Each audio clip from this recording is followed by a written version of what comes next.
Upgrading Flagship beyond level 40 can be frustrating due to the significant amount of gold required. Fortunately, there's a technique that can help us earn up to 3.6 million extra gold daily by effectively plundering merchant ships.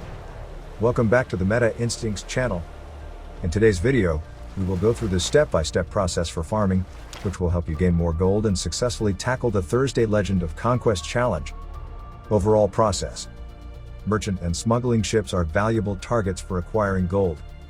On day 4 of the Legend of Conquest challenge, we can earn points by collecting 1,000 gold from a merchant ship or player. The estimated gold we can gain from selling the goods is listed here. Smuggling ships offer higher loot than merchant ships, but both require 60 stamina to defeat. Therefore, targeting smuggling ships is more profitable. Since we can restore 1,440 stamina daily, we are limited to defeating 24 ships per day. If each smuggling ship yields 150,000 gold, we can earn up to 3,600,000 dailies. However, defeating a merchant ship will increase our infamy. Once we reach 2,800 infamies, we can no longer gain loot from merchant ships. To solve this, we must reduce our infamy by being killed by another player. This process will transfer our infamy to the player while lowering ours. Unfortunately, we will lose gold when we are killed, so we must hide our gold before getting killed, ensuring we protect our hard-earned wealth. The overall process can be broken down into 3 steps: farming, hiding gold, and infamy reduction. Repeat the steps until you're out of stamina. If you're spending money on Sea of Conquest, GemZ has the best deal in the market. As Bundle Up's sister company, GemZ helps thousands of players save digital taxes and offers up to 15% discount on bundles. For example, UK players would pay over $127 for a 10,000 Gleamstones bundle. However, with GemZ it's just $87.99, saving over 30% from digital tax and discount, and you save even more as you spend. Plus, first-time users will get a $10 credit for any bundle. Take advantage of flash deals and giveaways on their Discord server. Click the link in the description and start saving today with GemZ. Setup. First, we can create a new preset with a minimum flagship HP. The flagship should contain no ship parts or heroes. This setup allows our flagship to be destroyed quickly during the infamy reduction step. If you don't configure it this way, your flagship may be difficult for an auto-trading player to kill. The setup for battleships will remain the same as the primary setup. Next, find and dock at a suitable port that meets 2 criteria. It should be occupied by your gang and have at least one opponent fleet nearby or passing through. This is important because we want to be easily killed and resurrected at this port every time. For example, this port has many opponents, but our gang does not occupy it. It isn't a good choice. We cannot resurrect at this port without spending a copper hammer badge, and we want to avoid wasting that badge.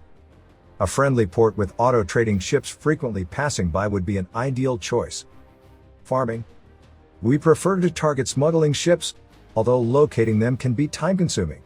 It requires patience.